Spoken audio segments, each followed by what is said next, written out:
Well, fire, fire on the mountain.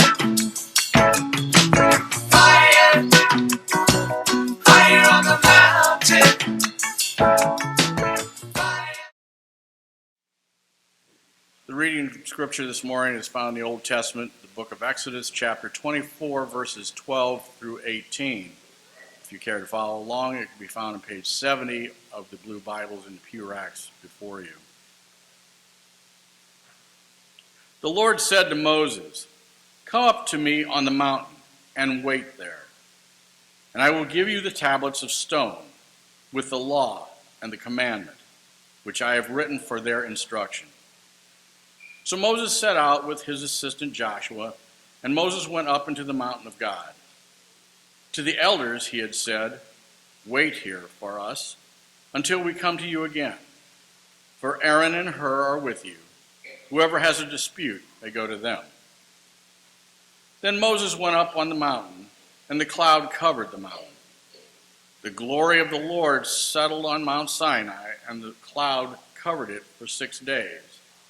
On the seventh day he called to Moses out of the cloud. Now the appearance of the glory of the Lord was like a devouring fire on the top of the mountain in the sight of the people of Israel. Moses entered the cloud and went up on the mountain. Moses was on the mountain for 40 days and 40 nights. May God grant his blessing and discernment to our reading and understanding of his still speaking holy word. Thanks be to God.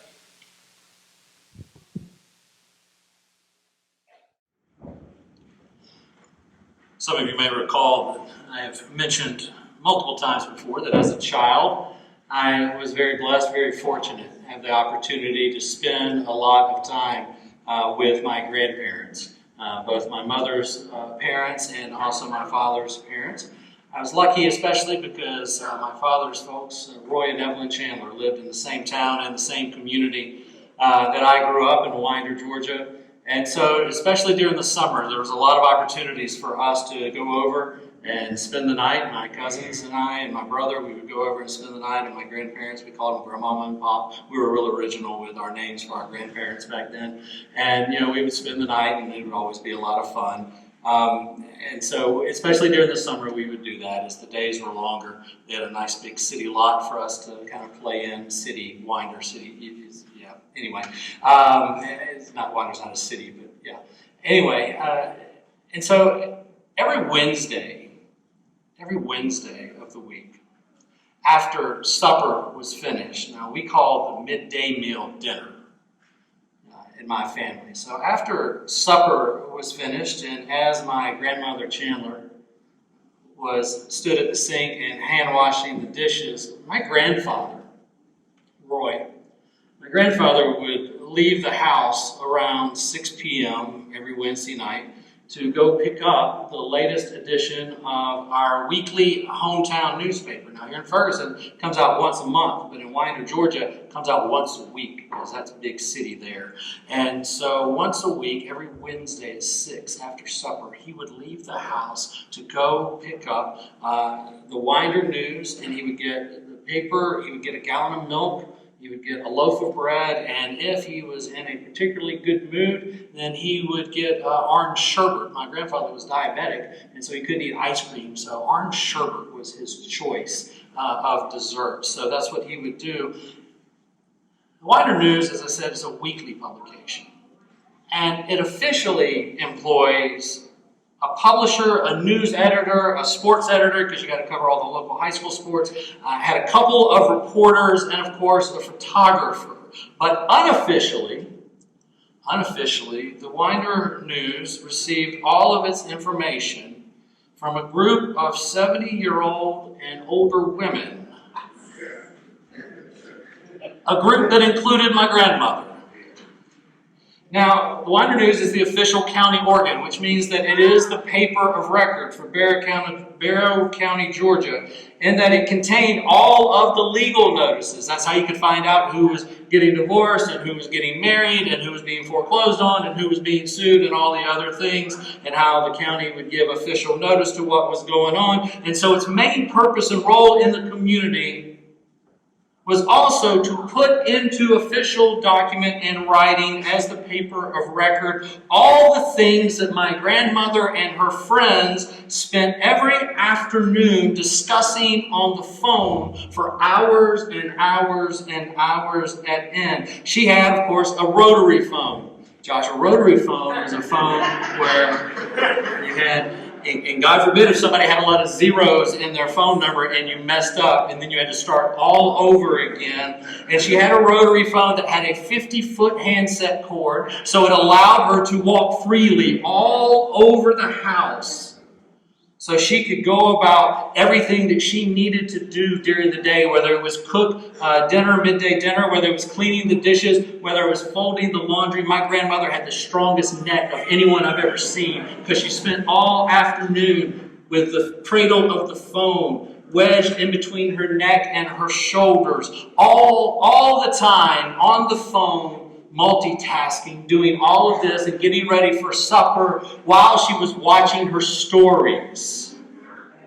Days of Our Lives, General Hospital, her stories, as she called them. And she knew what was going on in every story. She knew what was going on in Winder. She knew all the ingredients. Didn't need a recipe book. Knew how to make the perfect biscuits. Everything. And so naturally, as all of this is going on and I'm watching, I am a naturally curious child. So I would often make the mistake of asking my grandmother in that brief little 3-minute gap between phone calls when she would hang up the phone, untangle the cord, and before the phone would ring again, I would make that mistake of asking, who were you talking to? Or to be grammatically correct, with whom was she speaking? But as a kid, we hadn't covered that. You don't end sentences with prepositions and all of that. And so she would then give me the name of the person with whom she was speaking and then begin to tell me who that lady was. Now, understand, I hope as you're listening, I'm not trying to be sexist here or play into old stereotypes about gossip and all of that. I'm just relaying to you the facts of my childhood. That's what I'm doing. This is how it went, as far as you know. And so this is exactly what I witnessed, of course, every week. And then also because my grandmother was a fine, upstanding, God-fearing Southern Baptist woman, and she used to tell me, it ain't gossip if it's true. And so that was her out. That was it. If it's true, then it's not really gossip. It's the news. It's the news. And so I was like, okay, that sounds fine to me. And so I would ask her. I said, who was the lady with whom you were speaking, or who you were speaking to? And then she would, of course, rattle off a list of about 3 to 5 names of people that woman was related to. And then my grandmother would look at me and say, oh, don't you know, and fill in the blank with whatever the name is. And at that moment, when she would ask me that question, don't you know who I'm talking about? I was faced with the first ethical dilemma of my childhood. Because I had 2 choices right then and there. I could, I could admit to my grandmother that I had absolutely no idea who she was talking about. Which then meant for the next 20 or 30 minutes, I was going to get an even longer explanation of who that person was that would probably involve books and graphs and genealogical flowcharts and 27 8x10 color glossies with circles and arrows and a paragraph on the back of each one explaining what had happened. And by doing all of that, I was going to miss any opportunity I had to go outside and play for the rest of the afternoon. So that was one choice. The other choice, I could lie to my God-fearing Southern Baptist grandmother and just say, yep, I know exactly who it is you're talking about. So what do you think I did? I lied to my grandmother. And before any of you dare judge me, remember 2 things. 1, I was like 8 or 9 years old. And 2, I promise you, you would have done exactly the same thing if you had been in my position. Now, this would happen every single day. Every single day of the week. At my grandparents' house. And the exception, though, the only exception was if it was laundry day. And if it was a pretty day outside. And on those days, she would line dry the clothes. Josh, there was a time when people didn't have dryers, and so they would hang their laundry out on a line and let the environment would take care of all of that. And so she would line dry, the sheets and the towels and everything like that. Which meant that she would be meeting her side neighbor Mrs. Sims. Mrs. Sims was this tiny, white-haired woman, very short, had kind of a scowl on her face permanently, and she wore those heavy-rimmed cat-eye glasses, and she lived in a house across a very, very narrow alley from the side yard of my grandparents' house. And sometimes we'd have to go over to Mrs. Sims' house, and it was a scary place. It was a scary place, and she always kept it dark. All she had was just like a single light bulb in her den, just like in casting this ominous shadow off of this tiny woman in those glasses. And they would be outside standing over the fence and talking across this chain link fence like they were two CIA operatives exchanging classified information, and they were whispering to one another, and they'd look over their shoulders to make sure nobody was eavesdropping. And everything they talked about, everything my grandmother would talk about with Mrs. Sims or with any of the other ladies in the community on the phone, all of it ended up in the Winder News the following Wednesday. And my grandfather, remember my grandfather, I mentioned him like 20 minutes ago? My grandfather, every single Wednesday night at 6 p.m., he would go out to be one of the first people to get the latest edition of the Winder News, and then, of course, the gallon of milk, the loaf of bread, and orange sherbet. And he would be gone to get those four things for like 2 hours, 2.5 hours. It would take him to go get those four things on his list. And in case you're wondering, Winder, Georgia is not that big. I could go down to South City and get those four things and get back up here quicker than it took my grandfather to go around Winder to get those four things. And you know what the best part of it all was? My grandfather worked at a grocery store. He cut meat every day in the meat department, 6 days a week. That grocery store, it sold the Winder News. It certainly had bread and milk in it. And yes, it even had orange sherbet. Now the thing about Winder back then, on Wednesdays, every Wednesday, the town would shut down at 12 noon. The banks would close at 12 noon. The locally owned stores would shut down. The doctor's office, the lawyer's office, the grocery stores stayed open. My grandfather got off work on Wednesdays early so that he could be home for an early dinner, and then so he could go about town after supper in search of the newspaper, bread and milk, and orange sherbet. And as kids, we never really could figure out what it was and why it was that Pop was gone so very long on Wednesday nights. And it turns out what he was doing was that he was going from grocery store to grocery store, the ones that he did not work in. And he would get like the milk from one and the bread from another and the Winder News from another and the sherbet from wherever he found it. And he was going around and picking up these items, and he was standing around talking with his peers and his friends for a couple of hours every Wednesday night. They would talk about what was on sale this week at Food King or Big Star versus what was on sale at Massey's, which is where he would work. And they would also talk about, guess what? What was in the Winder News that night? What was in the newspaper? The same news that their spouses and their partners had been talking about a whole week before. This group of men stood around and started talking about a week later. And then he would come home between 8 and 8:30, and he'd say to my grandmother, "Evelyn, did you know about," and just whatever was in the newspaper. And she would just smile and say to him, "No, Roy, I had no idea. Thank you for letting me know."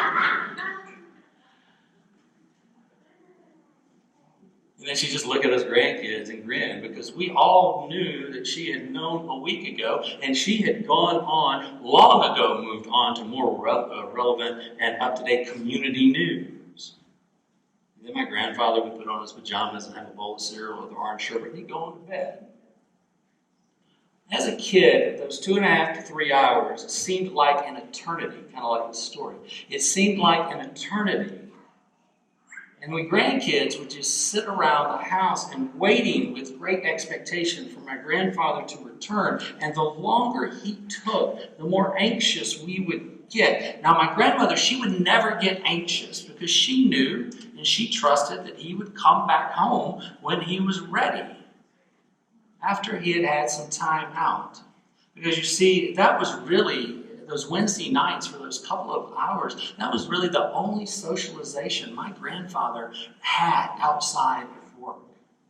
My grandmother spent all day, every day on the phone talking with her friends. She no longer worked in the textile sewing room that she once did, so she didn't drive. My grandmother never drove, so she was always at home during the day, watching her stores, cooking wonderful meals. But she was communicating and socializing with a telephone. Can you imagine that? Actually talking to people. And that was her socialization. My grandfather, he didn't drink or anything, so he didn't have a bar or a pub to go out to and watch the game with guys and all. So he would, every Wednesday night for 2.5 hours, he would just go from grocery store to grocery store and talk to his friends and catch up on what was going on, or really catch up on what had already gone on that my grandmother already knew about. But you see, both of my grandparents knew how important it was to spend time in communion with other people, to spend time in communion with others, sharing stories and talking and laughing, not gossiping, because of course everything they talk about is all true, and of course gossiping then is wrong. But they spent time talking and sharing, because they knew that fostering relationships and creating communion took very intentional and deliberate time. Whether it was every single day or dedicated time every single week. And we grandkids, we didn't really understand that at the time, especially as a child when you're younger. But our elders did, and there was a lot of wisdom in their experience. Last week in worship, we concluded taking some time, I think probably about 4 or 5 weeks total, looking at various parts of Jesus' Sermon on the Mount and his use of the law of Moses, Jesus asking people to go beyond just the surface of the words on the page, if you will. Asking people, calling Jesus' own followers, his disciples, to find and embody some kind of deeper meaning and purpose in terms of how we live together in relationship with one another, but also in community together. And last week I challenged you to consider and to reflect upon the most important, the most significant human relationship in your life. Who is that? With whom does that relationship run the deepest? And I asked you to consider how much time and how much energy and how much focus is spent. Do you spend every day or every week with great intentionality, with great purpose, nurturing and fostering those relationships, or that one specific relationship that is of most importance to you? So this Sunday, we're actually going back in time to the point where God invites Moses to join God on the mountain to receive the same law and the same commandment that Jesus would later use as a basis for his Sermon on the Mount, his sermon on human relationships. As Josh has already pointed out, all in all, Moses spent 40 days with God. 40 days and 40 nights. And for 6 days, Moses sat and waited. He just sat and waited in the fog of the mountain and the smoke of the mountain. He sat for 6 days in preparation to meet with God. Think about that for a moment. What if, hypothetically speaking, what if each of us, spent 6 days? 6 days of the week, every week, in preparation for this one moment that we have together as a community to come and meet with God. Moses took 6 days before he went to meet with God. What if we took 6 days, Monday through Saturday? I get it. We meet God more than just here on Sundays. I get that and I know that. But think about it. Are we spending that kind of deliberate, intentional time, the same kind of time that Moses did, just to sit and wait and prepare ourselves to go and to be with God and to meet with God? 6 days he sat in preparation. Y'all, my grandfather was gone for 2.5 hours, and we wondered what in the world took him so long. And he only came back with like 4 items at most, including all of the information and all the news that was going on in Winder, Georgia, having spent time in communion with his friends. Moses was gone for 40 days, and he only came back with 2 tablets. It's no wonder the Israelite people were so anxious when he finally came back. What took so long? This is all you have? You were gone this long and you just come back with 2 stone tablets? But Moses, having spent such intentional time in the presence of God, he also came back with all the news and information needed to sustain an entire nation of people. And he came back also with a covenant that still today continues to shape and to form how communities relate to one another today. And what's my point here? My point is that if you want deeper relationships, then you have to work on them. If you want deeper relationships, you have to spend intentional, disciplined time in communion and fellowship. If you want a deeper relationship with another person, then you must seek communion with that person. And if you want a deeper relationship with God, then you have to seek communion with God.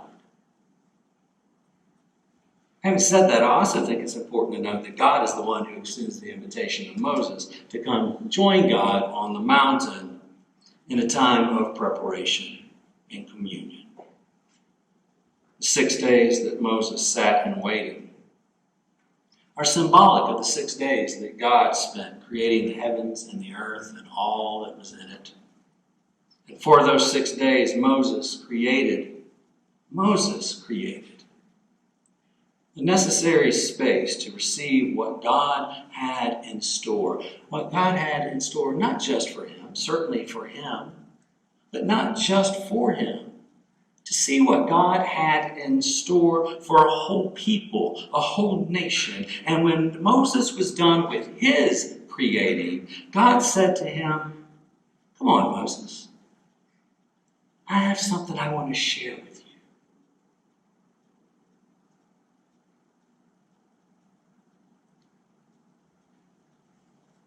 On Ash Wednesday this week, when we gather together here in this place at 7 p.m., it's because we essentially are receiving and have received an invitation. The invitation isn't from me, it isn't from Josh. The invitation is from God. And the invitation is to do this, to wait. The invitation is to just wait. But waiting is not meant to imply that we just get to sit around and do nothing in that season of waiting, that season of preparation. Because in our waiting, we are indeed to prepare. We don't just sit idly by. In our waiting, we are to prepare. And we call this waiting and preparation Lent. It's a time of communion with God. Of clear, deep, intentional, disciplined communion with God. That we take every single day.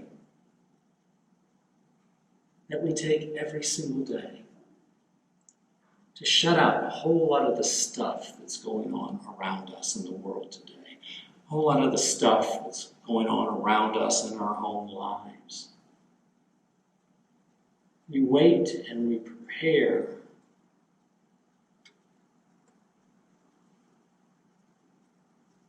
And we take this time to nurture the relationship that is indeed the most important relationship of all, the relationship we have with God and that God has with each of us. 40 days and 40 nights. That's the season of Lent, just like the time that Moses spent on the mountain. And at the end of those days, when we all come back here together on Easter Sunday, when we all gather back together here on Easter Sunday, God, I am convinced, is going to say to each and every one of us, come on, come on. I have something that I have to share with you.